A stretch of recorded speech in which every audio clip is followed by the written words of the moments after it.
नमस्कार। ये हफ्ता जो है वो पल्मोनरी रिहैबिलिटेशन वीक के नाम से मनाया जा रहा है।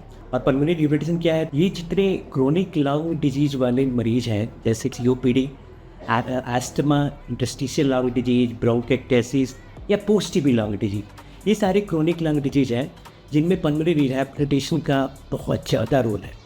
तो आपको इसमें फार्माकोलॉजिकल ट्रीटमेंट तो लेना ही है। अगर सारी दवा देने के बाद भी बहुत तकलीफ़ें ख़त्म नहीं होती हैं, उसमें एक पल्मोनरी रिहैब आता है जिसका ग्रेट रोल है। आपको पल्मोनरी रिहैब दवा के साथ साथ ही शुरू करना चाहिए। सो पल्मोनरी रिहैब कोई दवाई नहीं है, इसमें कुछ कंपोनेंट होते हैं जैसे कि आपको एक्सरसाइज करना होता है, न्यूट्रिशन पे ध्यान देना होता है। तो सबसे इंपॉर्टेंट जो पल्मोनरी रिहैब का पार्ट होता है एक्सरसाइज पार्ट होता है। तो एरोबिक एक्सरसाइज जिसको एंड्योरेंस एक्सरसाइज बोलते हैं, वो चीज़ों के अलावा मैं बता दूँ स्ट्रेंथिंग एक्सरसाइज जो आपको डे टू डे में आपको फायदा देगा। पहला तो अपर लिम्ब का जो एक्सरसाइज है, इस हाथ से बहुत सारे काम करते हैं और मरीज नहीं कर पाते, तो उनके लिए क्या क्या एक्सरसाइज हो सकता है। सबसे पहले क्या करना है कि आपको हाथ जो है ये हाथ ऐसे रखना है सीधा और इसको सर्किल में 5 बार घुमाना है। आपको ऐसे ऐसे घुमाना है, ऐसे 4-5 हो गया। अब फिर उल्टा घुमाना है 1 2 3 4 5।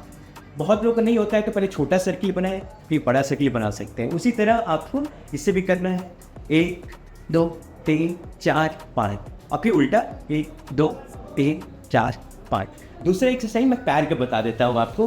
पैर के लिए आपको एकदम ऐसी कुर्सी पे बैठना है और आपको इस पैर को उठाना है। इसको आपको करीब 5 सेकंड तक बस होल्ड कीजिए, फिर ऐसे रखिए, फिर कीजिए 5 सेकंड तक, फिर कीजिए। ऐसे आप 4-5 बार कीजिए।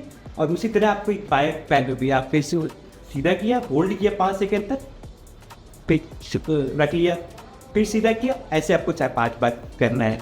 उसके बाद आपको फिर उठना है और बैठना है। तो इसको आपको रिपीटेड आपको करीब 30 सेकंड तक कीजिए। उसके बाद एक एक्सरसाइज बस पैर को ऐसे करना है, ऐसे। देखिए कितना सिंपल एक्सरसाइज है। इस मरीज को जो ऑक्सीजन जिनका कम है उनको भी कर सकते हैं, बहुत सिंपल। और उसके बाद ये वाला एक्सरसाइज थोड़ा सा बोल्ड करना है, देख।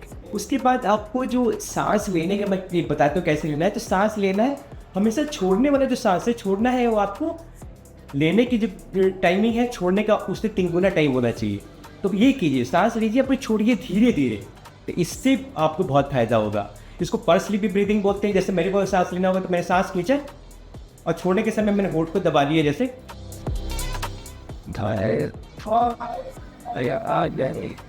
तो ऐसे करना है, लेना है लेकिन छोड़ना है धीरे धीरे। ये एक्सरसाइज जो दम्मा के मरीज है उनके लिए काफ़ी फायदेमंद होता है।